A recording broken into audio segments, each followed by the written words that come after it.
Hey guys, I'm just throwing together a meatloaf. Kind of one of my family favorites.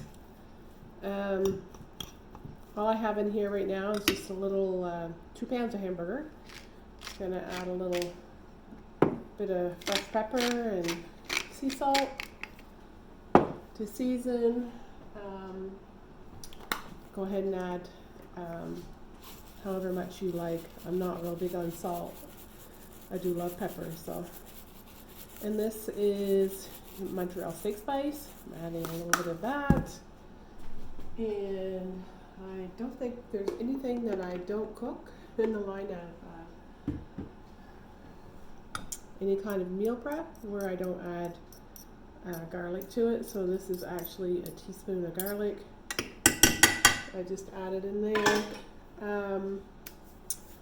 And a lot of old recipes call for crackers, but I actually use oatmeal in place of crackers.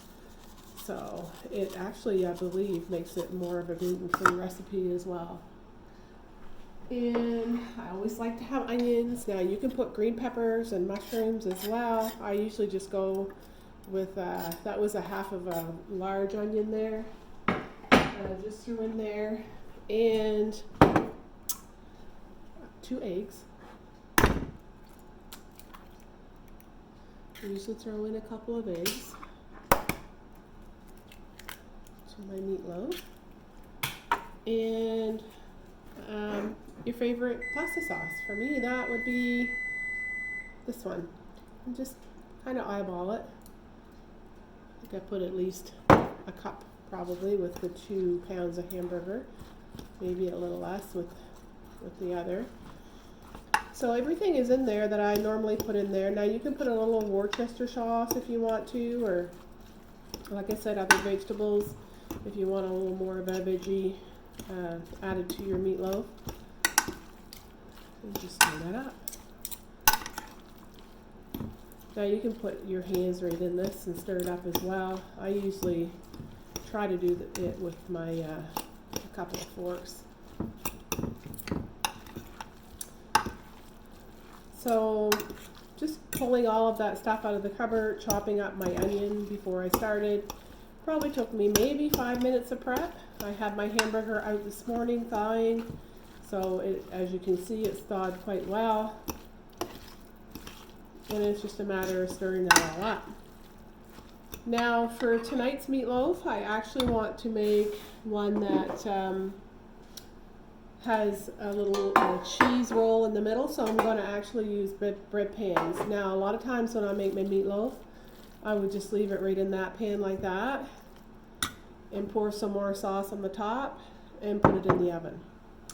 But for this time, I'm going to actually put about half of this into my bread pan. Sorry, the bread pan's got something in it here. It's been in the cupboard for a while. Put some in my bread pan. About half full. My bread pan's about half full. Settle that down in there. And then make a pocket in there to put your cheese in.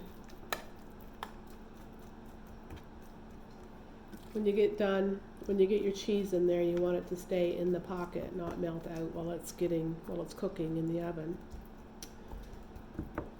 So I kind of pulled my meatloaf up around, left a little pocket down in there, and I'm going to put some cheese in there.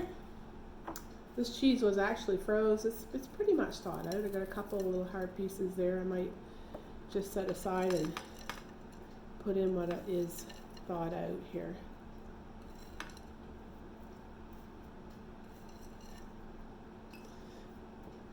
Kind of pack it in there so it's in that pocket that I made.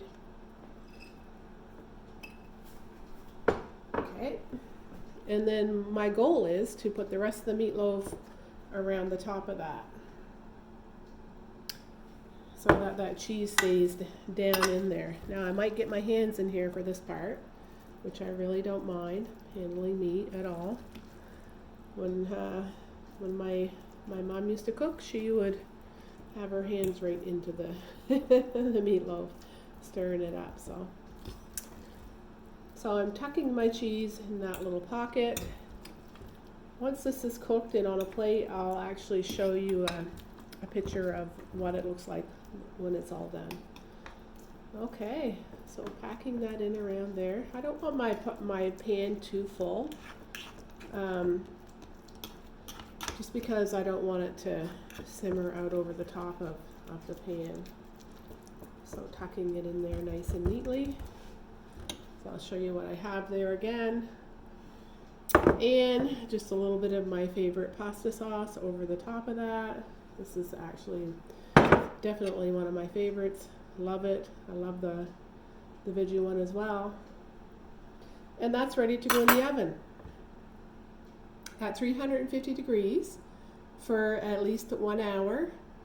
And when you have your oven on for that long, it's really smart to just throw in some potatoes to bake at the same time. So we'll talk to you later. That's my meatloaf.